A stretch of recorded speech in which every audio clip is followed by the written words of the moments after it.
넘어가겠습니다.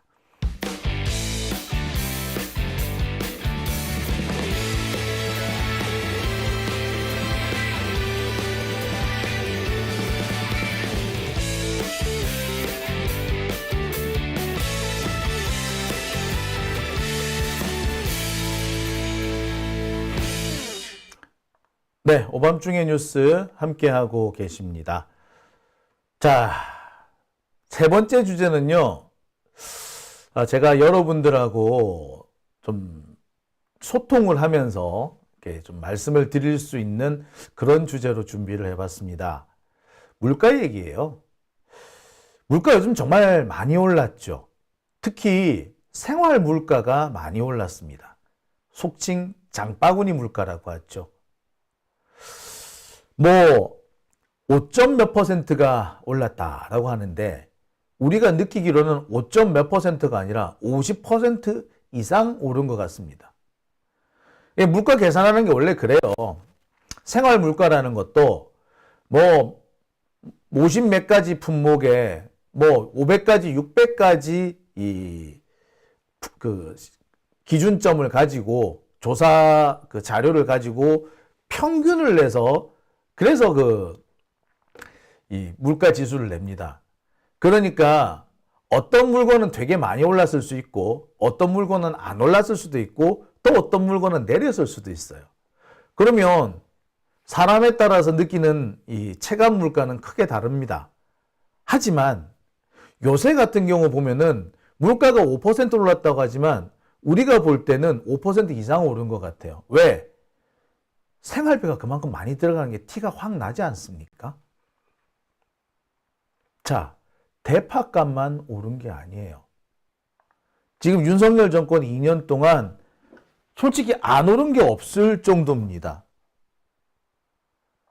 작년 이맘때 제가 여러분들한테 참 많은 얘기를 했었더라고요. 물가 얘기. 작년 이맘때 제일 많이 했던 것이 난방비 인상, 전기료 인상이었어요.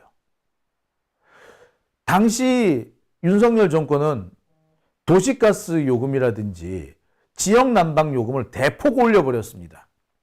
천연가스가 많이 올랐다는 거죠. 우크라이나 전쟁 때문에 러시아 등등에서 수입되던 이 천연가스 요금이 급등했다는 겁니다. 자, 좋아. 원자재 값이 올랐으니까 그렇다 쳐. 그런데 지금 다시 내렸습니다. 지금 천연가스 가격 원래대로 내려왔어요. 그랬으면 올라갔던 지역 난방 다시 내려와야 되는 거 아닙니까? 여전히 높아요. 뭐 이런 개떡 같은 경우가 다 있죠. 저는 민주당이 지금이라도 이거 하나를 좀 공약을 하나 냈으면 좋겠습니다. 예. 지역 난방비 10% 인하, 아니 지역 난방비 2002년 수준으로 인하. 아니 그렇게 해야 되잖아. 우크라이나 전쟁 때문에 값이 올라가지고 그래서 지역 난방비고 천연가스 가격이 올랐으면 이제 내려왔으니까 원래대로 복귀돼야 되는 거 아닙니까? 예, 2002년 수준으로 복귀, 환원. 이런 거 조금 좀 내보라고. 아유, 진짜. 자, 제가 왜 이런 얘기를 하냐면요. 안 오른 게 없어요. 1년 전에 제가 물건값 많이 올랐다, 물값 많이 올랐다고 제가 그렇게 보도를 했었더라고요. 2023년 2월 10일경에 제가 보도했던 겁니다. 김밥 떡볶이도 김밥 값이 너무 올랐다고.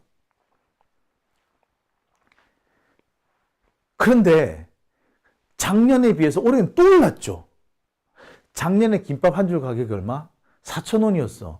어이구, 얼마 전까지 3,000원 하던 것이 4,000원이 됐다고 투덜투덜 했었어요. 근데 그 4,000원이야 지금 5,000원이야. 뭐야 이거? 예. 떡볶이도 그래요. 떡볶이 가격도 계속 올라. 진짜 월급 빼고 다 오르지 않습니까? 대파 사과값만 오른 게 아니고 윤석열 정권 2년 동안 안 오른 거 찾는 게 사실 더 빠를 것 같습니다.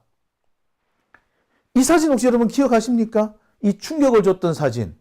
김밥 천국에서 알려드립니다. 뭐라고? 김밥 천국에서 알려드립니다. 원자재 값이 너무 많이 올라가지고요. 김밥을 못 팔겠어요. 김밥류 중단합니다. 라고 했던 사진입니다. 제가 이 사진을 지난해 2월에 소개를 해드렸어요. 그러면서 제가 허허허허 웃었죠. 김밥 천국에서 김밥을 안 팔면 저건 뭐야? 김밥 지옥인가? 뭐 제가 그렇게 웃었던 기억이 납니다. 자, 그러면 1년이 지난 지금 상황은 어떨까요? 지금은 좀 나아졌을까요? 예. 당시 제가 그 상황을 좀 물어봤더니 그래요. 식자재 가격이 계속 오른대. 그런데, 물가는, 물가를 올리지 말라는 식으로 하더랍니다. 뭐 통계청에서 나왔는지 어째서 나왔는지 하여튼 공무원들이 나와가지고 김밥값을 올리려고 그러니까 막 못 올리게 하더래. 뭐 회유도 했다가 협박도 했다가 설득도 했다가 막 그러더래. 그러니까 도저히 못 견뎌가지고 올리지는 않았는데 문제는 뭐 그 가격에 팔면은 손해를 보더라는 거야. 그거 어떻게? 안 팝니다 이랬다는 거야. 값을 올리면 되지 왜 안 판다고 그러셨어요? 라고 했더니 아니 값 못 올리게 공무원들이 와서 자꾸 이렇게 태클을 걸더라는 거예요. 그래서 별 수 없이 그냥 내가 아예 안 팔아버릴게 했다는 겁니다. 그러니까 우리가 모르는 뭔가가 있었던 거죠. 그래서 김밥 천국인데 김밥을 안 판다는 황당한 사진이 올라갔던 거죠. 어처구니가 없죠. 이게 작년 얘기입니다. 자, 그럼 지금 1년이 지난 지금은 어떨까요? 지금은 좀 나아졌습니까? 아니요. 지금도 마찬가지예요. 지금도 아니 더하면 더했지 지금도 물가 인상 특히 김밥 가격 인상 장난 아니래. 이거는요. 이 기사들은 이번 달 4월 달과 3월 말 그러니까 최근 한 2주 사이에 보도됐던 기사들입니다. 김밥 떡볶이도 버겁다. 물가 상승률 웃도는 외식 물가. 김밥과 떡볶이도 심지어 김은 수출 가격이 늘어나면서 가격이 15% 됐는데 김밥 3,000원대 유지 어렵대. 지금 3,000원대 김밥이 어디 있어? 김밥 3,000원. 예. 부산 가니까 3,000원짜리 있긴 있습니다. 서울은 웬만하면 다 4,000원인데 부산은 다 3,000원인가 봐요. 지금 뭐 일부 김밥집은 4,000원에서 5,000원 올리고 일부는 4,000원대 유지하고 그러고 있는데 부산 쪽이나 이렇게 지방에 가니까 여전히 3,000원에 팝디다.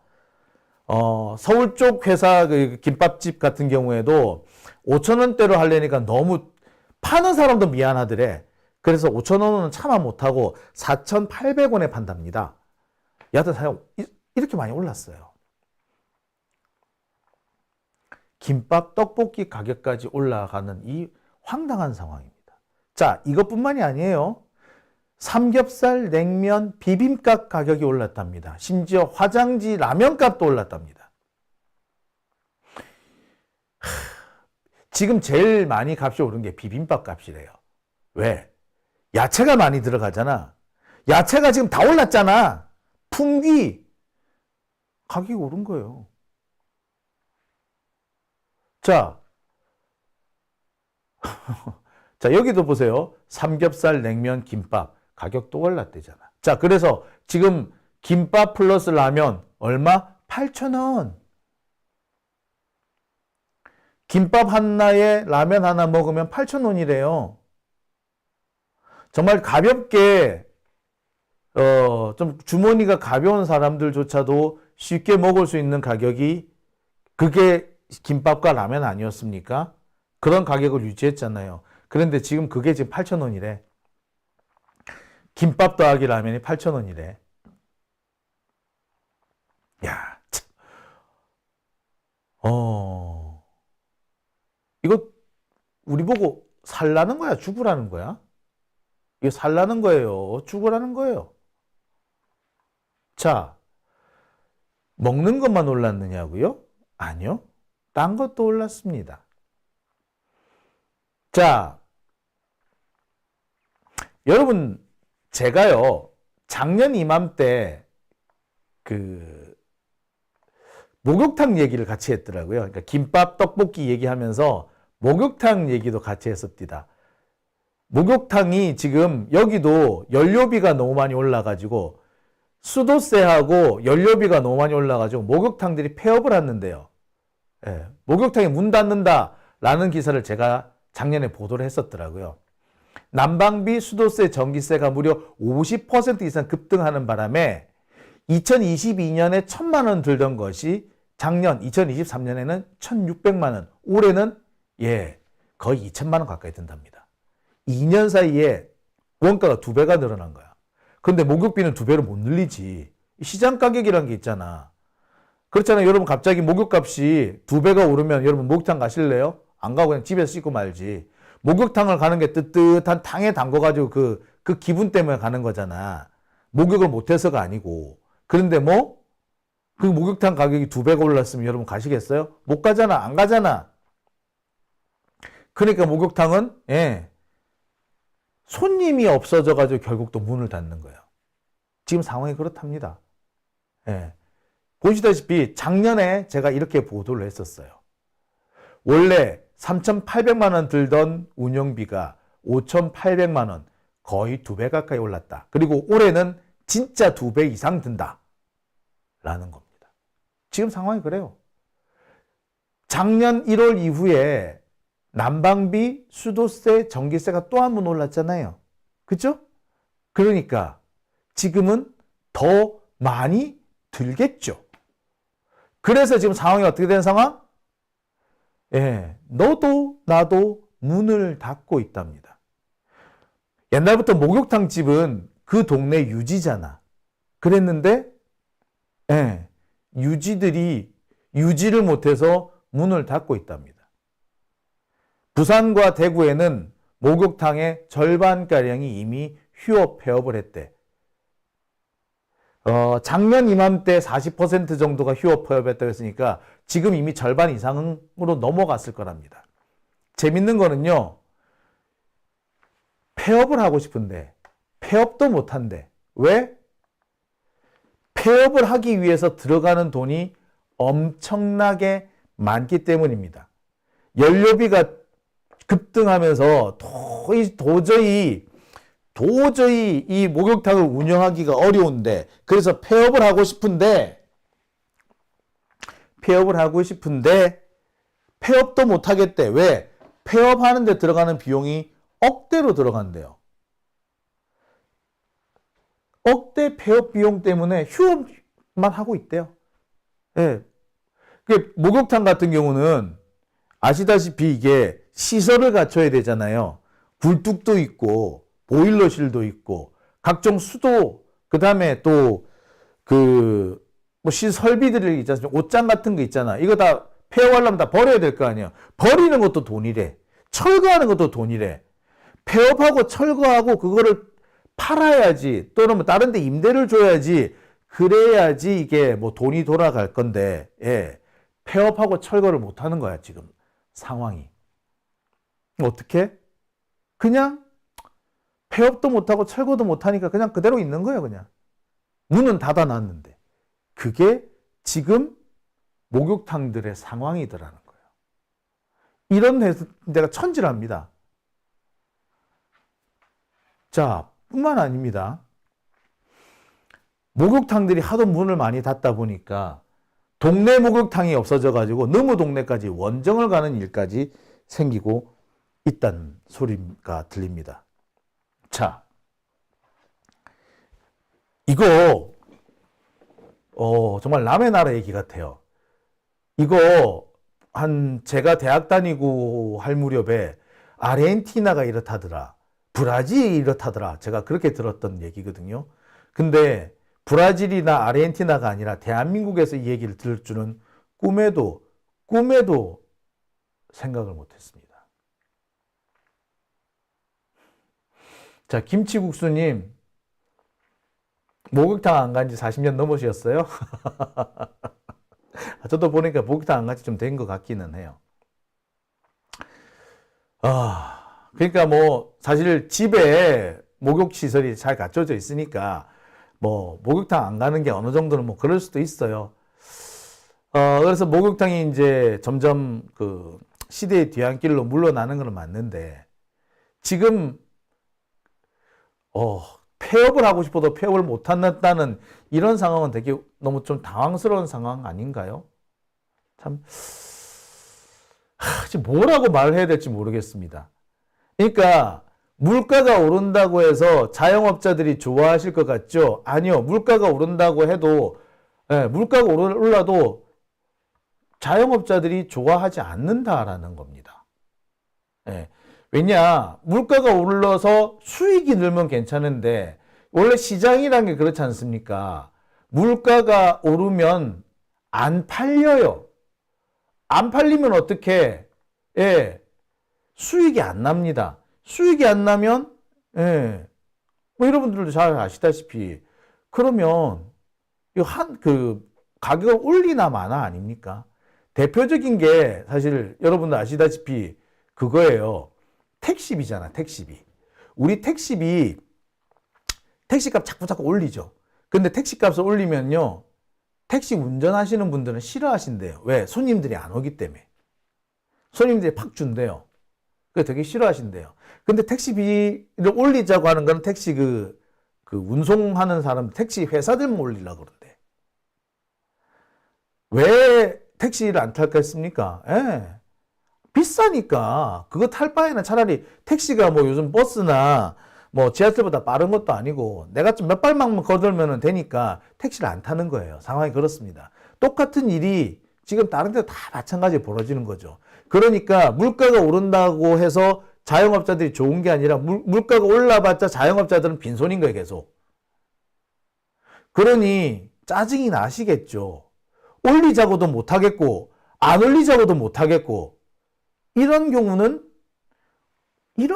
해소해 주기 위해서 국가가 있는 겁니다.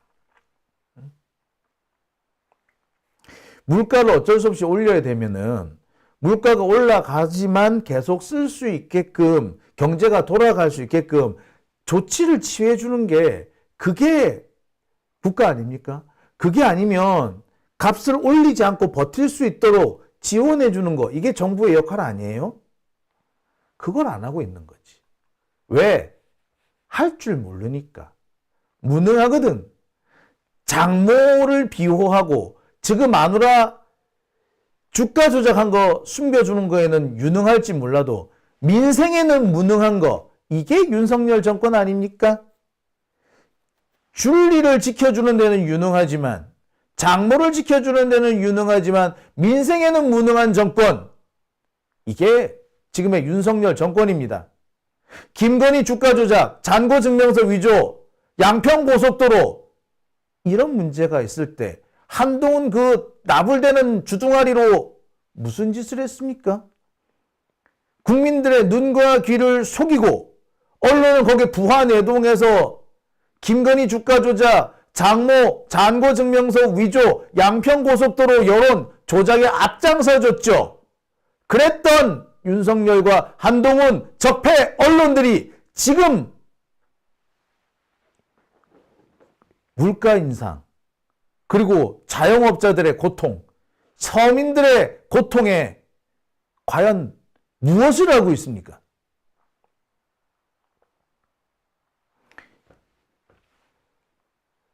검찰이 이렇습니다. 정치 검찰은요, 자신들의 허물과 자신들의 잘못을 숨기고 자신들이 저지른 짓을 합리화하는 데는 법 기술을 아주 잘 활용합니다. 천재적이죠. 하지만 민생에는 무능한 겁니다. 법 기술은요,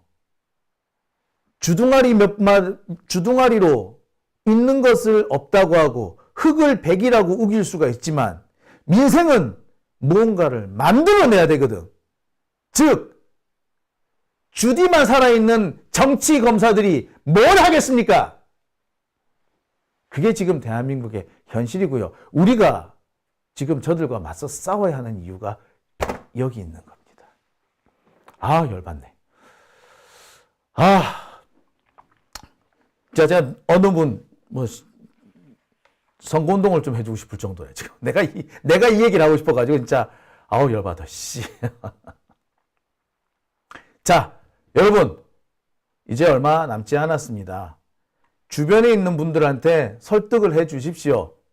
물가가 이렇게 하늘 무서운지 모르고 치솟는데 윤석열 뭐하노? 지금 마누라 주가 조작한 거 숨기고 지그 장모 조작한 거 숨기고 고속도로 깔아준 거 아니라고 우기고 그런 것만 잘했지. 천정부지로 치솟는 물가를 잡드나 장사가 안 되는데 이 장사 좀 어떻게 되게끔 경기를 살리는데 뭘 힘을 좀 쓰드나 할 줄 아는 건 하나도 없잖아요. 이재명 붙잡아 와가지고 감옥에 보내려고 바득바득 우기는 그 노력을 민생을 위해 썼더라면 나라 꼬라지가 이 꼬라지가 됐겠습니까? 저는 이 자리에서 그 얘기를 하고 싶어요. 한동훈이 딱 붙잡아오고 이 얘기를 하고 싶어요. 동훈아, 막말할 시간 있으면 민생 좀 챙겨라. 일배 운운할 시간에 민생 좀 챙기고 물가 좀 잡으라고 등신 같은 놈아. 어우 씨. 이런 상황에서 2번 찍겠다는 사람이 있으면요 제정신 아닙니다. 아우 씨.